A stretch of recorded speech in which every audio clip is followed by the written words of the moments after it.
Hey guys, it's Natalie with another foundation review, and this time it's a foundation stick. I haven't tried any foundation sticks, so I'm pretty excited about it, and it's the Anastasia Beverly Hills foundation stick. When this came out, I really wanted to try it out. I got it in the shade Amber. I believe they have 30 shades, which is a pretty large range of shades, but the Sephora that I attended didn't really have that many variety. I was a little bit torn between the caramel and amber, so I feel like I would be literally right in between both. I would like to get the caramel, at least for the winter time, because I feel like it's just right on, especially once I apply concealer and I set it and all that. But it's a little bit dark for me, although I do like my foundations to be a little bit darker since my face and body usually don't match. So I never really get my actual skin color, so amber seems to be working pretty great. It's what I have on my face right now. I'm not going to speak too much about it because I'll be showing you guys my pros and cons at the end of the video, but let's get started with the demo.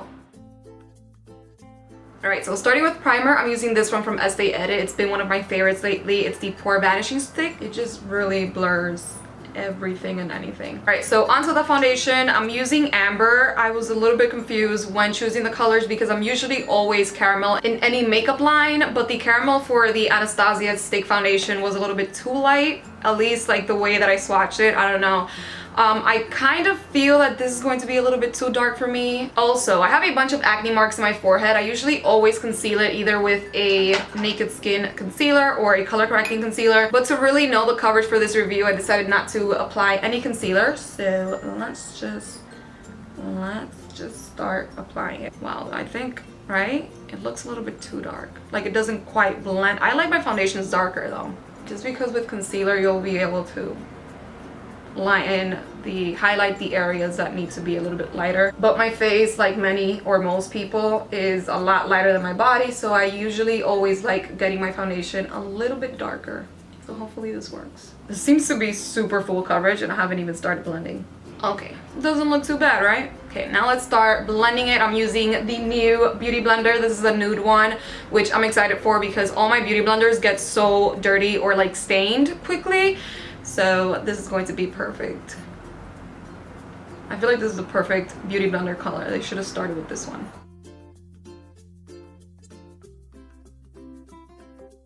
I'm really loving the coverage of this. My acne marks are so hard to cover, guys. Even if I color correct, sometimes it shows, and this is doing a pretty good job, especially without any color correcting or concealer. All right, so first thoughts, I feel like it looks extremely natural on the skin. I also feel this will be a great foundation for dry skin. I'm a little bit worried how it's going to wear throughout the day because I do have normal to oily skin, so it might get a little bit too oily in my T-zone, but hopefully it doesn't. Also, I really hope this doesn't oxidize throughout the day because it is already a little bit too dark. I'm going to apply a little bit more in my forehead because that's basically my troublesome area, but it's already pretty much covered without doing the second layer.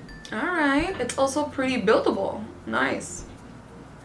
So if you need more coverage, you could still build up the coverage. I feel like this is going to be a medium, yeah, definitely a medium to full coverage because it's covering pretty great. All right, so this is what it's currently looking like without setting it with any powder. It does have a glowy natural finish, but I'm going to definitely set it just a little bit in my T-zone because this girl gets really oily in my T-zone. Just slightly applying a little bit of powder.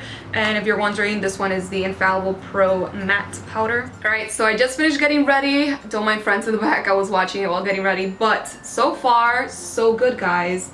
I'm really loving the finish of this foundation. It looks like it's going to last a long time as well, which is pretty good. It is currently 1:58, so I'll be back in a few and update you guys on the pros and cons and the review portion of the video. Right, so it's been about 7 hours and this is what the foundation is currently looking like. First and foremost, I have to say I am very impressed. I was not expecting it to work this great just because I'm not a huge fan of the stick foundation since I do have oily skin, but I really like the finish of it. I haven't even blocked my face yet. I do see it a little bit oily, especially in my T-zone, so I'm going to do that right now and see how well it holds after I blot it. Alright, so a little bit did come off in my forehead, but it still looks pretty intact.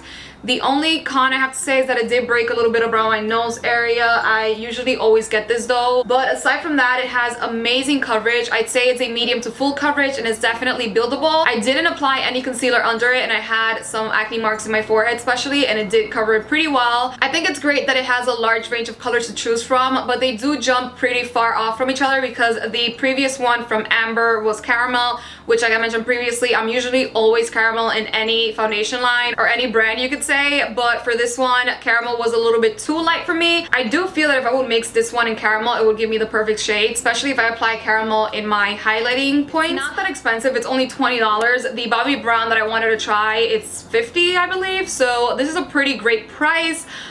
This is the amount of product that it brings. Not a lot, but I mean it is a stick formula, so it's going to last a pretty long time, or a pretty good time. Packaging wise, I really like it because it's just small and precise. I love the fact that it's black with some rose gold detail. I feel like it's going to be a great foundation for normal skin or dry skin or maybe combination skin, but definitely not so much oily. In the website it did say for oily skin, but I mean, not that it didn't work out for my combination skin because I will definitely keep using this. That's how much I like it. But it did break around my nose area like I mentioned earlier. So I can only imagine for someone that is a lot more oily than I am. But yeah, that's basically my honest opinion about it. I'm going to keep trying it out this week and update you guys in the description box, so make sure to check that out. I'll also post more pros and cons down below for you guys. But let me know in the comments below if you've tried this out or if you tried any other stick foundations or any foundations overall that you would like me to review. Leave them in the comments, and I hope you guys enjoy this review. Subscribe if you haven't so already, and see you next time. Bye!